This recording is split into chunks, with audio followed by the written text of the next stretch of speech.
தமிழக மக்கள் அனைவருக்கும் எனதுனே வணக்கம். ரொம்ப ஒரு சுவாரஸ்யமான டாபிக் ஒன்று இன்றைக்கி காலையில் காலேஜ் போகும்போது வண்டியில் வச்சு மொபைலில் பார்த்துட்டு இருந்தேன். அதாவது என்னென்னா, நம்ம வருண் ப்ரோ அவருடைய சேனலில் கேப்ரியல்னு சொல்லிட்டு ஒரு சார் ஒருத்தர் இன்டர்வியூ கொடுத்துருந்தார். அப்போ அவருடைய ஒரு விஷயம் மெயினாக கன்வே பண்ண ஒரு டாபிக் என்னென்னா, இந்த தேர்தல் வந்து திமுக வெற்றி அடைகிறதுக்கான தேர்தல். இன்றைக்கி இருக்கிற களத்தை நம்ம பார்க்கும்போது செகண்ட் திங் வந்து இது திமுகவுக்கும் டிவிகேக்குமான போட்டி கிடையாது, இது நாம் தமிழருக்கும் டிவிகேக்குமான போட்டி. ஸோ இதுக்கு வந்து ஒரு ஸ்டாட்டிக்ஸை ப்ரூவ் பண்ணுறாரு.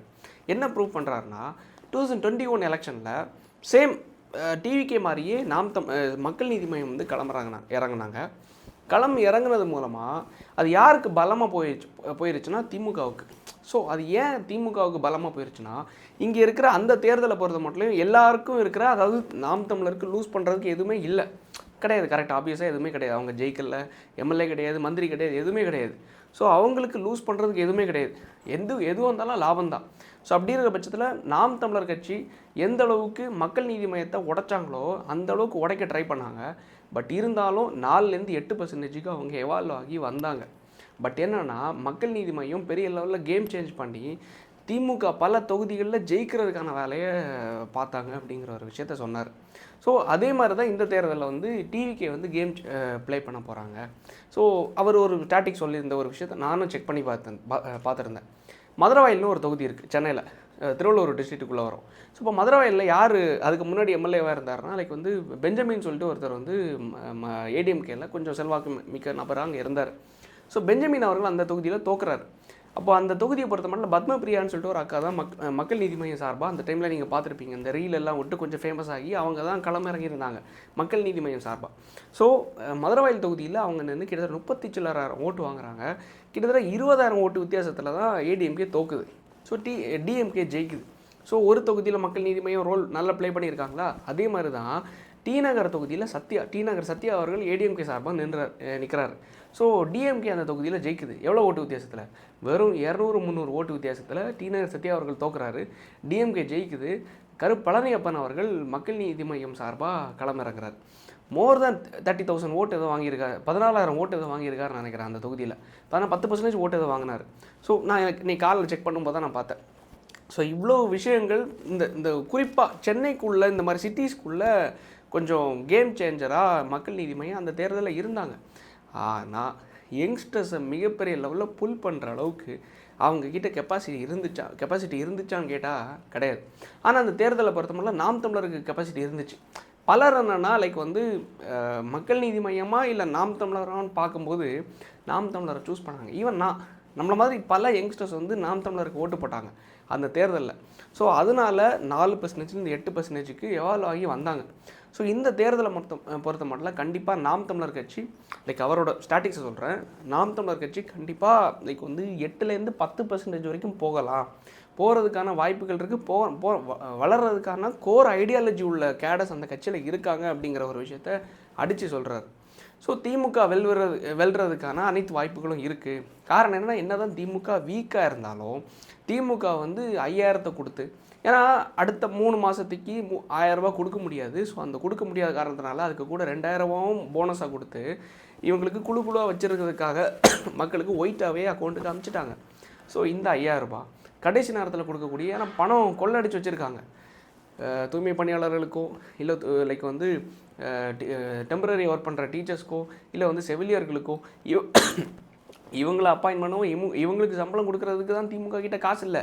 ஆனால் மக்களுக்கு ஃப்ரீ வீஸாக இலவசத்தை அள்ளி கொடுக்குறதுக்கு இவங்ககிட்ட பணம் இருக்குது. ஸோ இந்த துட்டை, அதாவது ஒவ்வொரு 1,85,000 பெண்களுக்கு கொடுத்துருக்காங்களாம் ஓட்டர்ஸ்க்கு. ஸோ அதை நீங்கள் கணக்கு போட்டிங்கன்னா மோர் தென் 6,000 crores வருது. 1000 கோடி மக்களுக்கு விளாசி கொடுக்குற அளவுக்கு திமுக கொடுக்குறாங்கன்னா அதுக்கு காரணம் வேறு ஒன்றும் கிடையாது, திமுக வீக்காக இருக்காங்க. ஆனால் எதிர்க்கட்சிகள் எல்லாரும் சிதறி இருக்கிற காரணத்தினால அவர் சொல்கிற ஒரு விஷயத்த சொல்கிறேன். அதாவது ஏடிஎம்கே ஒரு பக்கம் இருக்காங்க, அவங்க டிவிகே போட்டு அடிக்கிறாங்க. டிவிகே என்னென்னா, ஏன்னா திருஷா விவகாரம், டிவிகே மாறி பேச, ஸோ இந்த மாதிரிப்பட்ட சலசலப்புகள் இருக்கிறனால அங்கே ஒருத்தர் திமுக தூங்கிட்டே ஜெயிக்கிற அளவுக்கு பணத்தையும் செலவு பண்ணுறாங்க. அவங்களும் அந்த ஸ்ட்ராட்டஜி வந்து அவங்களுக்கு ஒர்க் ஆகுது அப்படிங்கிற ஒரு விஷயத்த சொல்லியிருந்தார். நான் அந்த விஷயத்தை அந்த அவரோட ஸ்டாட்டிக்ஸை பொறுத்த மட்டும், ஏன்னா ஒரு முக்கியமான நபர் ஒருத்தர் ஒரு விஷயத்த சொல்கிறாரு, அதை வந்து நான் புரிஞ்சிக்கிற விதத்தில் நான் என்ன பார்க்குறேன்னா, உண்மையிலே கமலஹாசனும் விஜய் அவர்களும் ஒன்றும் கிடையாது.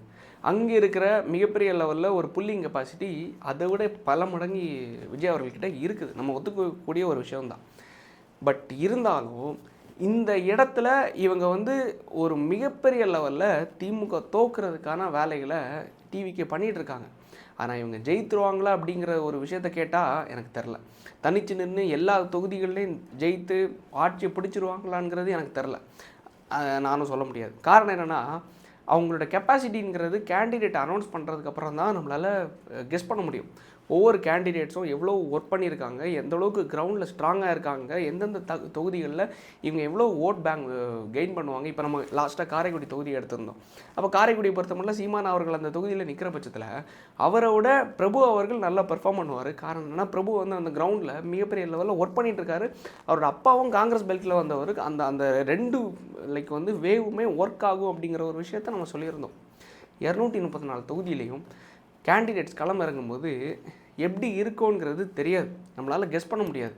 ஒருத்தன் வந்து நல்லவனாக இருப்பான், இன்னொருத்தன் மொள்ள மாதிரி இத்தனமாக இருப்பான். எல்லா கட்சிகளில் இருக்கிற ஒரு விஷயம்தான். ஸோ மக்கள் எப்படி அதை ஹேண்டில் பண்ண போகிறாங்க, யாருக்கு எப்படி வாக்களிக்க போகிறாங்கிறதே தெரியாது. ஸோ இப்படி இருக்குது. என்ன தான் இப்படி இருந்தாலும் சரி ஓட்டு திமுகவுக்கு ஓட்டு போடக்கூடாது இருக்கிற மக்கள், ஆன்டி டிஎம்கேவா அந்த மைண்ட் செட்டில் இருக்கிற மக்கள் என்றைக்குமே லைக் வந்து திமுகவுக்கு போய் திருப்பி ஓட்டு போட போகிறது கிடையாது.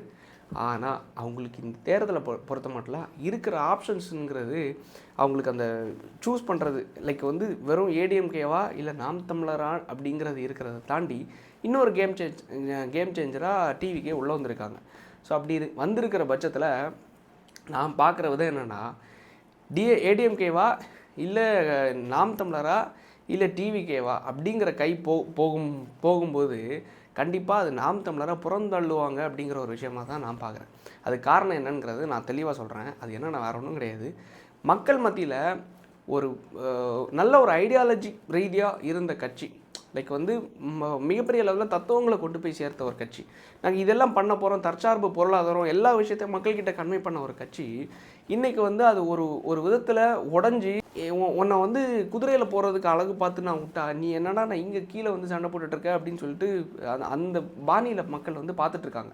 நான் நிறைய பலர்கிட்ட பேசும்போது என் காதலில் கேட்ட ஒரு விஷயம் என்னென்னா, நாம் தமிழர் கட்சி இந்த அளவுக்கு ஒரு கெட்ட வார்த்தையை மேடையில் ஒரு சேனலில் உட்காந்து பேசி அதை ப்ரொமோட் பண்ணுறாங்களோ, அது வேறு எதுவும் அவங்க சொல்லலை.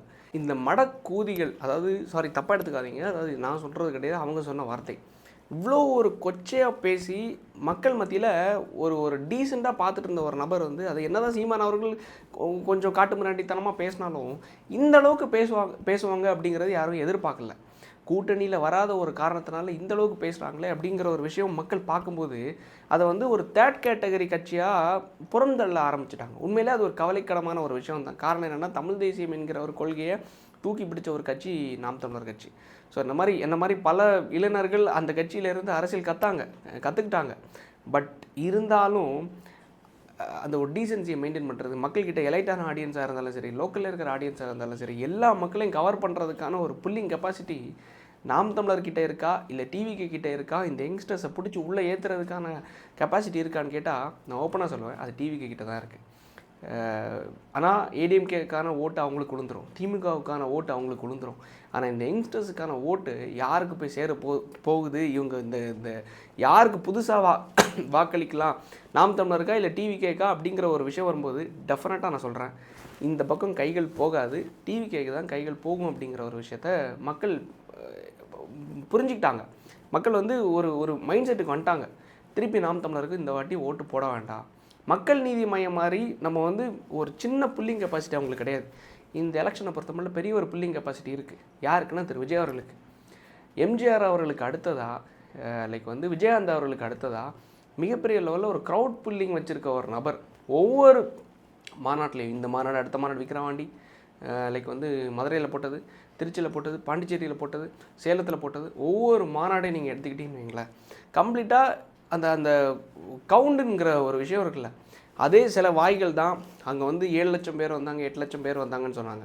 அதே வாய் தான் அதுக்கு அடுத்தது வெறும் 50,000 சேர் தான் போட்டாங்க, 1 லட்சம் பேர் தான் வந்தாங்கன்னு சொன்னாங்க. இதெல்லாம் காழ்ப்புணர்ச்சியில் வைத்தறிச்சலில் என்ன வேணாலும் சொல்லலாம். பட் இருந்தாலும் வந்த கூட்டம் கணக்கெடுப்புங்கிற ஒரு விஷயம் வரும்போது கம்ப்ளீட்டாக நான் நம்புகிற ஒரு விஷயம் என்னென்னா, புல்லிங் கெப்பாசிட்டி இருக்கிற ஒரு கட்சினா டிவிக்கே. ஆனால் அவங்க ஜெயிப்பாங்களா இல்லையாங்கிறது எனக்கு தெரியாது. அது தனிச்சு நின்று ஒட்டுமொத்த 234 தொகுதியில் மினிமம் 118 சீட்டு வேணும் மெஜாரிட்டியாக அவங்க ஆட்சியை அமைக்கிறதுக்கு. ஸோ 118 சீட்டும் ஜெயிப்பாங்களா அப்படிங்கிறது எனக்கு தெரியல. மக்கள் உங்களுடைய பார்வை என்னங்கிறத கமெண்ட்ஸில் சொல்லுங்கள். பட் இருந்தாலும் லைக் வந்து ஒரு மாற்றத்தை எதிர்பார்த்துருக்கோம். அந்த மாற்றம் திமுகவை அகற்றுறது அப்படிங்கிறது என்னோட நோக்கமும் கூட, உங்களோட நோக்கமும் கூட. பார்க்கலாம், பொறுத்து இருந்து தான் பார்க்கணும். பட் என்னென்னா, நான் இந்த வீடியோ மூலமாகவும் சிலரோட கருத்துக்கள் மூலமாக நான் சொல்ல ஒரு விஷயம் என்னென்னா, என்னோடய கன்க்ளூஷன் என்னென்னா, மக்கள் நீதி மையம் மாதிரி டிவிக்கே கிடையாது. மக்கள் நீதி மையம் மாதிரி திமுகவை ஜெயிக்க வைக்கிறதுக்கான வேலையை இவங்க பண்ணலை அப்படிங்கிறதே நம்புகிறேன். புது வாக்காளர்கள் நாம் தமிழர் கட்சிக்கு வாக்களிக்க மாட்டாங்க. பழைய வாக்காளர்களும் சில கோர் ஐடியாலஜி உள்ளவங்க மட்டும் நாம் தமிழருக்கு வாக்களிக்கலாம். இருந்தாலும் அந்த கோர் ஐடியாலஜி கோராக இல்லைங்கிறதுனால தான் நான் இங்கே வந்திருக்கேன்.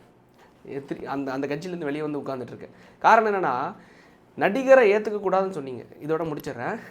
நடிகரை ஏற்றுக்கக்கூடாதுன்னு சொன்னீங்க. ஆனால் அதே நடிகருக்கு பின்னாடி தான் சீமான் அவர்கள் போனார். எந்த கூத்தாடிக்கு பின்னாடியும் போகக்கூடாதுன்னு சொன்னீங்க. அதே கூத்தாடிக்கு பின்னாடி தான் சீமான் அவர்கள் போனார்.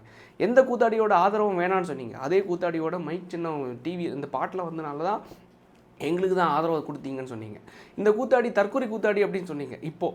ஆனால் அதுக்கு முன்னாடி இந்த கூத்தாடி வந்து கொள்கை உள்ள கூத்தாடி. இந்த கூத்தாடிக்கு வந்து லைக் செக்குலரிசம் பல தத்துவங்களை, சமத்துவம், சமூக நீதி, இது மாதிரி பல தத்துவங்களை வச்சுருக்காங்க அப்படிங்கிற சொன்னதும் இதே சீமான் அவர்களும் அவரோட தம்பிகளும் தான்.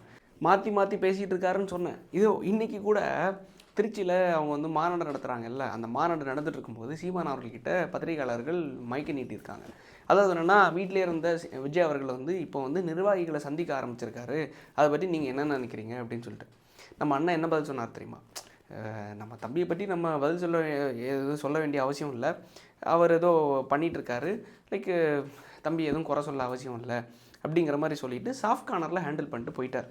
லைக் வந்து விஜய் இதுக்கு முன்னாடி எப்படி ஹேண்டில் பண்ணிட்டு எப்படி வந்து குறை சொல்லிட்டோ, எப்படி கடுமையான வார்த்தைகளால் பேசிகிட்டு இருந்தாங்களோ, இன்றைக்கி வந்து கம்ப்ளீட்டாக வேறு முகம். அதுக்கான காரணம் என்னென்னா வேறு ஒன்றும் கிடையாது. இதே மாதிரி தான் தம்பின்னு சொல்லிட்டு ஆரம்பத்தில் பேசினாங்க.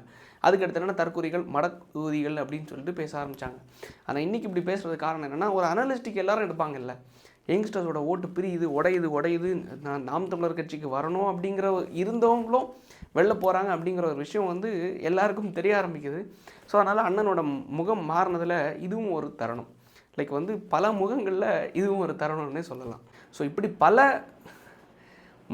அண்ணனோட முகங்களை பார்த்தனால தான் அந்த கோர் ஐடியாலஜிலேருந்து அண்ணனே வெளியே வந்துட்டார். எதுக்கு வந்து இந்த கட்சி திருப்பியும் இந்த அளவுக்கு பெர்ஃபார்ம் பண்ணுவாங்களா மாட்டாங்களாங்கிறதே தெரியாத பட்சத்தில் தான் அன்றைக்கி வந்து பல இளைஞர்கள் வெளியே வந்தாங்க. இன்றைக்கி வந்து அது அம்பலம் ஆயிடுச்சு. அம்பலம் ஆன பட்சத்தில் கன்க்ளூஷன் ஒன்று தான், டிவிகே இஸ் நாட் லைக் மக்கள் நீதி மையம். அதே மாதிரி இந்த தேர்தலில் புது கைகள், புது வாக்காளர்களுடைய ஓட்டுகள் லைக் வந்து நாம் தமிழருக்கு போகுமா டிவிகேக்கு போகுமான்னு கேட்டால் டெஃபினட்டாக எனக்கு தெரிஞ்சு டிவிக்கே ஒரு ஆப்ஷனாக இருக்கலாம். ஆனால் எந்த காரணமாக இருந்தாலும் அது நாம் தமிழராக இருக்காது என்கிறதையும் மகிழ்ச்சியுடன் சொல்லி விடைபெறுகிறேன். நன்றி, வணக்கம்.